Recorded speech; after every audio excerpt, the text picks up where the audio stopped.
Mesdames et messieurs, bonsoir et bienvenue à cette nouvelle édition de Direct. Aujourd'hui, nous avons deux volets importants à discuter. Le premier concernant la réunion des ministres des Affaires étrangères arabes, la réunion qui a débuté hier et qui se poursuit toujours au Caire, dirigée par le ministre des Affaires étrangères mauritanien et monsieur Mohamed Salem Ould Marzouk. Et aussi, nous allons passer en revue la situation à Gaza et finalement un volet économique concernant les nouvelles mesures entreprises par la Banque centrale égyptienne relative à la devise locale, la livre égyptienne. Aujourd'hui, nous avons le plaisir d'avoir avec nous son Excellence, Monsieur l'ambassadeur Medhat El-Melighi, l'ex-adjoint du ministre des Affaires étrangères. Monsieur l'ambassadeur, bonsoir et bienvenue avec nous. Bonsoir à vous, merci pour l'accueil.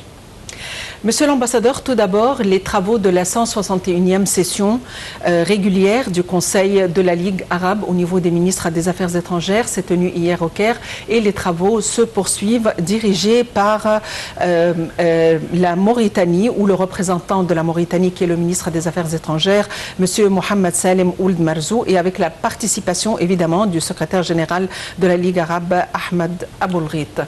On aimerait jeter la lumière sur les principaux dossiers qui ont été passés en revue durant la réunion et qui sont toujours en guise de discussion.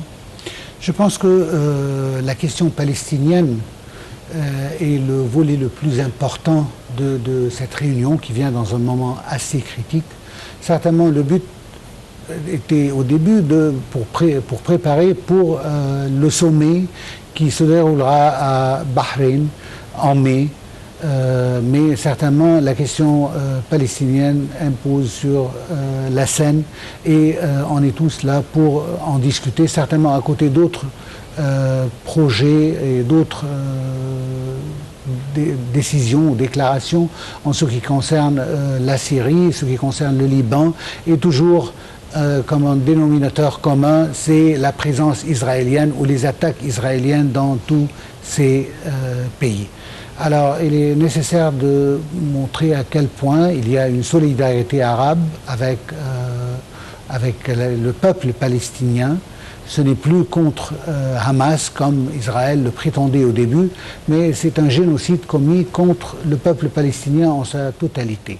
Alors, c'est la question la plus pressante et je pense qu'il y aura des résolutions qui vont montrer à quel point les pays arabes sont unis et pensent de la même manière en ce qui concerne cette cause et en même temps les possibilités de solutions qui sont toujours comme l'Égypte et beaucoup d'autres pays l'ont déjà dit, c'est l'État palestinien indépendant côte à côte de l'État d'Israël. Monsieur l'ambassadeur, évidemment, nous allons continuer en détail, mais à présent, nous avons juste une petite pause et nous allons revenir tout de suite.